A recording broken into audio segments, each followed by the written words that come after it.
Darwinia is yet another weirdly entertaining strategy game from my youth. One of those I played the demo instead of the actual game situations. It has a unique premise too. You're a hacker who's breached into a virtual world in a time of crisis. Your appearance is the only hope of a reclusive researcher and his virtual civilization of polygonal AI called Darwinians. Darwinia has been infected by a virus that is threatening to take over the digital world. It's a spin on the typical chosen one who has to save the world archetype. Instead of an actual chosen one, you've reached this place by your own merit and are granted system access as a result. But even with proper access, will you be able to prevent the corruption of Darwinia? Before that, the developers need their due. Released in March of 2005, Darwinia is the second game from the mad geniuses at Introversion Software. You may also know them from their rather obscure 2015 release, Prison Architect. Personally, I jumped on the train with their smash hit DEF CON Global Thermonuclear War. DEF CON Fight for New York is a simulation game akin to the missile radar screen from War Games. That's a 1983 movie starring Matthew Broderick about a hacker who has accessed a US military supercomputer that is designed to plan and execute nuclear war against the Soviets. Remember kids, the only winning move is not to play. Introversion is a company formed by three chavs at the Imperial College London who decided video games were a better career alternative to silly things like electrical engineering and underground industrial nitrous oxide synthesis. One particularly bright ape of the bunch made a unique hacking game called Uplink. Somehow, in some way, a homemade CD would arrive on the desk of a PC gamer journalist. The 80% review it received uplifted these primates into a new state of being. One that would cause them to make some of the greatest of games on the tightest of budgets. Truthfully, Introversion is a company formed around one man in particular, Chris DeLay. Mark Morris, another founder, is quoted saying, "If it ever happens that Chris stops making games, then that will be it for the business." Which is true. DeLay has been the creative driving force behind all of Introversion's games since day zero when he basically made Uplink all by himself. This early success may have gone to their heads. They spent about £10,000 on hookers and blow, or speedboats and fast cars as they describe it. The company was essentially bankrupt from 2003 until the Steam release of Darwinia in November 2005. I kid you not, Prison Architect may only exist because someone at Valve actually responded to the outside world. During this period, Introversion would continue to work on the game while performing odd jobs and collecting government assistance. I was not joking when I said that these guys made their first couple of games on the most stringent of budgets. Now, I could do a whole video about Introversion Software, but I need to focus on Darwinia's development. DeLay was inspired by the first indie game jam when creating the concept. The game jam's sole instructions were to create a game that would display 10,000 sprites on screen at one time using a predetermined engine. DeLay combined forces with Andrew Bainbridge to create a war game that was the prototype of Darwinia. This seems to be the extent of Bainbridge's involvement with the project from what I can find. Things seem to have ended on a sour note too, with the credits of Multiwinia, the multiplayer follow-up to Darwinia, being made in spite of Andrew Bainbridge. Yikes. The rest of Introversion would get their hands on the prototype and begin proper development. A beta would be released to the public in late 2004, with a demo not long after.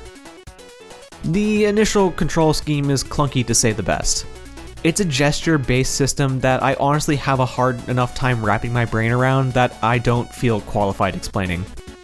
This will be replaced with the icon-based mode that is the new default, but the option to turn it on is hidden away if you somehow prefer it. Darwinia underwent extensive patching post-release, and Introversion would even produce a new demo called Launchpad. This, of course, was my introduction to these wizards of gaming. Now, unsurprisingly, this is a dearly loved baby. Earlier this year, Darwinia was remastered, and this was released for free as an update to the Steam and GOG releases, specifically to celebrate the 10,000th anniversary, a cheeky reference to the first indie game jam. The remastered version of the game includes a graphical overhaul to make it playable on modern systems, bug fixes, 7.1 surround sound support for Apple Silicon processors on macOS, Steam Cloud saves, and even optimizations specifically aimed at improving the use on Steam Deck. During the production of this video, it was actively receiving updates. Did I mention that this was all for free? They could have very easily charged $10 to $15 like other studios and publishers would. Hell, the businessman in me is freaking out over the lost money on the table with the remaster, especially with the marketing clout from the makers of Prison Architect. But this is outweighed by the sheer gratitude I feel as a consumer. Before even finding out about the remaster, I could have easily been called an introversion shill. I own and have played all of their games except for Scanner Somber. That looks too spooky 5 me. Now I am a diehard who is eagerly awaiting to give them my money for Last Starship. All in all, the development of Darwinia definitely seems to have had its stresses, but things turned out well in the end. After all, the company still exists 17 years later with more games on the way. Now enough about the boring real world. You came here to be dazzled by video games. Though by modern standards, Darwinia isn't going to win any kind of award for visual fidelity. Everything is blocky and polygonal in a way that is very reminiscent of what Hollywood in the 80s and 90s thought computers were like. But it is because the world lacks textures and consists of these clean low poly designs that Darwinia stands out from the crowd. It's almost Dada-esque and could be interpreted as a criticism of chasing the heights of graphical Olympus when the foothills of mediocrities are good enough. That was a necessity in 2005 to display all of this at a solid frame rate. The game relies upon the basics of color recognition. Yellow is who you directly control. Red means bad, green means good. Good luck if you're colorblind. I do quite like how this game uses a blend of 3D and 2D models to represent different entities and essentially their threat levels. Though the pixelization filters are a bit much, so I turn those off in the options. Rule of thumb, if it has polygons, it's gonna hurt. The spiders are my least favorite enemy, but I'm biased against them in general. One last note about the visual presentation is the game's intro. Specifically, the fact that there are 4 or 5 completely different intros that will play at random. It's just another example for my labor of love argument. These intros range from heartwarming commitments to graphical demos to mid-2000s shitposts. Darwinia's soundscape is mostly silent, though this can be quickly replaced by the sounds of gunfire and explosions. The creatures and Darwinians will also scream out in pain when dying. That detail alone instills the idea that you are killing digital beings and maybe committing cyber war crimes.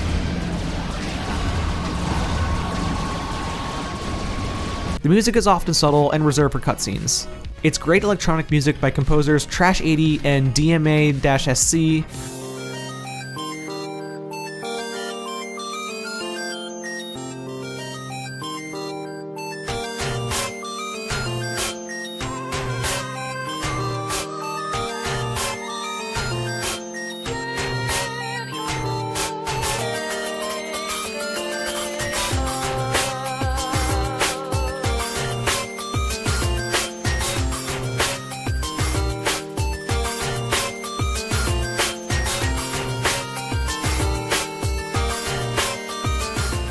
Overall, the sound plays a fairly small role in Darwinia. However, I don't think this is a detriment, but rather a strength. The silence helps to highlight those moments of action, and as a result, they usually feel more tense. Any kind of upbeat action music would affect the mood for the worse. As far as gameplay goes, Darwinia is actually hard to categorize. See, on the surface, Darwinia appears to be an RTS game. Except when played, it feels more like a real-time tactics game due to the limited number of units you have control over. But you are also able to assume direct control of a unit. And as the player delves deeper, they discover aspects from God games and would appear to be puzzles that have strategic solutions. It's one of those games that, outside of assigning it the broad stroke of strategy, is truly genreless. It's because of this that I find it hard to even describe the gameplay. I'll try to start with the controls. Even the new control scheme is still fairly awkward. You change the camera's location with WASD and the mouse controls the orientation of the camera. It's a bit wonky at first, but I actually enjoy the control scheme once I got used to it. I feel like I have a greater degree of freedom and control than I would with a traditional control scheme. Just don't try looking down. The white circle that is your cursor helps to orientate the camera and is used to select units. Unit selection is done via left clicking, but so is unit movement. A major caveat is that you're only able to give 1 unit orders at a time. Deselecting a unit is a simple spacebar press away. Additionally, the circles on the left-hand side of the screen can be used to select units. They were particularly helpful in finding lost units since there's no minimap. That's a complaint I'm going to have for all RTS games going forward. If Aliens vs. Martians can include a minimap, every other RTS should too. Tab opens the task manager, which is how you spawn more units and check your objectives. It controls weird with you having to move your mouse up and down to switch menus. Overall, the controls are very different from a traditional RTS, but thankfully you can rebind them if you want. Now there are only 5 units that you're able to exert any control over in the game. The squad is your main combat unit. They're also an antivirus program. You can directly control their fire by right-clicking and moving the cursor around to aim. Additionally, left-clicking while firing will activate their special ability, which ranges from grenades to airstrikes to rockets. Grenades are by far the best of the weapons because they can bounce. It's fun to launch a grenade and watch it roll downhill, though be careful because even digital grenades don't care if you are friend or foe. The engineer is potentially your most crucial unit. They're used to reprogram terminals and spawners. Engineers also have the unique ability to fly. This is incredibly useful because the levels feature islands that may or may not have a satellite connection. These satellite dishes are used to move units from one island to another. Additionally, the engineers are used to collect souls of dead creatures. These souls are brought to spawners to create Darwinians. Darwinians are the little green guys in all the promotional material. They're an artificial life form created by Dr. Sepulveda. Darwinians function like the villagers from Black and White, meaning you have no direct control over individuals who will wander where they please. But they are needed to work the factories to fuel the war economy. Thus the state has to come up with solutions to the worker shortage. Collectivization and the disillusionment of the individual may help. Sorry, I think I'm still feeling the afterglow of Stalin versus Martians. I'm exposing myself to extra strength capitalism to compensate. Officers are Darwinians that have been promoted from the rank and file to direct Darwinians toward objectives. That mostly consists of commanding them to go from point A to point B or entering a portal. But with multiple officers, a migratory path can be created for your little green med. Armor is the most powerful unit, but also the one with the most limitations. It acts like an all-terrain APC and can hold up to 10 Darwinians. This effectively allows the player to transport units across the map safely. But that's just one function. Armor can also be deployed as an autocannon. It has to be manned by Darwinians, but you can also assume direct control over any uncontested turret. There are of course some major downsides to this unit. For starters, they can only be spawned at specific locations called trunk ports. When a turret is placed, it is there permanently. This requires you to pay attention to fields of fire because turrets can friendly fire any unit, including other turrets. Placement is especially important because the turrets can be controlled by evil Darwinians. I found this out the hard way when I accidentally gave the red Darwinians multiple cannons. With a basic understanding of the controls and units laid out, I can actually start talking about the wider game. Your overarching goal is fairly simple: annihilate the red virus that is trying to take over the virtual world of Darwinia. However, that is much easier said than done, especially considering I spent about 16 to 17 hours playing the campaign. Each level has their own unique objectives that tie into the greater narrative. Darwinia could easily be a case study in how to tie gameplay and narrative together. More on that in the spoiler section though. There's an overarching world map that connects all the zones together via the trunk port system. This actually allows you to pick up and drop out of levels as you please. It's helpful if you're having trouble with a particular level and want to come back later without losing progress. Sometimes during levels, there will be optional objectives. They're usually worth it, especially the research boxes. They will typically give you a powerful permanent upgrade for your units. Darwinia does feature a few puzzles. They're simple strategic puzzles, but their solutions can require abstract and unconventional thinking. See, the game wants you to actually use its mechanics against it. You rarely have to actually defeat all of the enemies in a level. Instead, you're usually trying to activate a machine of some kind. Heck, in the first mission of the game, I leave 2 entire islands covered in enemies because I was able to create enough Darwinians without having to wipe them out. There are other missions like the pattern buffer where I'm suddenly attacked from behind and nearly lose the level until I can figure out the proper lanes of fire that are required to keep the red Darwinians from overrunning my defenses. Of course, these aren't puzzles in the traditional sense of the word, but the game throws enough wrenches into plans that I feel like Chris DeLay is challenging me to beat him. My list of critiques for the gameplay is rather slim. It mostly has to do with the balancing and difficulty. See, Darwinia's a surprisingly difficult game. Most of it has to do with the sheer number of enemies you'll have to mow down. There are 2 types of enemies in the game that can spawn new enemies as well. 3 if I count the spiders who sometimes lay eggs. There's a weird flying monster and a plant that will shoot eggs into the sky. All of these are also tough, requiring the use of grenades to defeat. the game constantly uses these units to inconvenience you and ruin any well-made plans. Especially since those plants blend into the ground more often than not, and I don't discover them until enemies appear behind my lines like the Viet Cong. I played the game on the default difficulty, so if you find yourself having trouble, don't feel bad about having to tone down difficulty a bit. The story of Darwinia is fascinating. As I said before, you are a hacker who has broken into the network of the reclusive Dr. Sepulveda. He was a computer scientist who created his own advanced, for the time, microprocessing system, the Protologic 68K. It bombed financially, and the good doctor has locked himself away from other people in the years since. With the use of dozens of unsold Protologic 68Ks, he has labored away to create and observe Darwinia, the first digital world inhabited by AI called Darwinians. A computer virus has somehow found its way into the isolated network and has quickly corrupted and consumed almost everything. Dr. Sepulveda is desperate to protect his digital world to the extent that he is willing to recruit your help as a total stranger. The last thing Sepulveda wants to do is reboot Darwinia. The reasons why are left behind spoilers. But the narrative that Darwinia provides is thought-provoking and, like I said before, intricately tied into the gameplay. It is satisfying overall, and I would actually recommend skipping the spoiler section if you have any plans on playing the game yourself. So if you want to avoid spoilers, go here.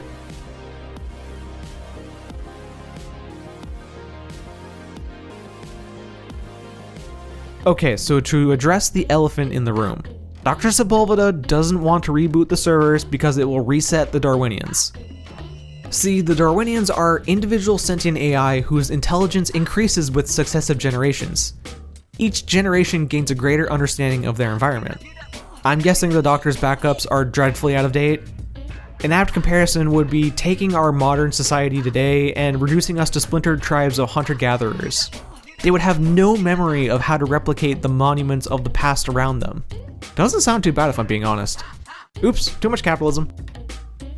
The Doctor's primary goals are to preserve as many remaining Darwinians as possible to preserve their knowledge as a cyber species. To do so, you must create a safe zone and systematically retake key parts of the network.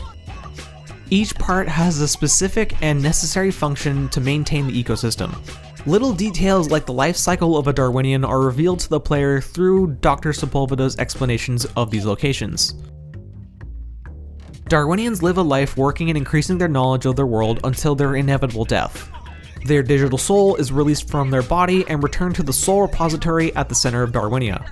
These souls are then sent down to the receiver and then shuttled over to the pattern buffer to be remade using the Darwinian blueprint code before being reborn at the biosphere.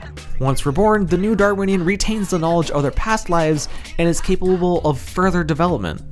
Now personally, I think it's pretty messed up that when given the ability to create digital life, you inflict it with mortality. But as I type this out, I think about AI development today. From my very rudimentary understanding of the subject, robots are making robots that are being tested by other robots to see if they can perform a function properly. See every modern captcha with pictures. The best bots are allowed to be reiterated upon and the worst are annihilated. At the very least, even the worst Darwinian is given another attempt at life.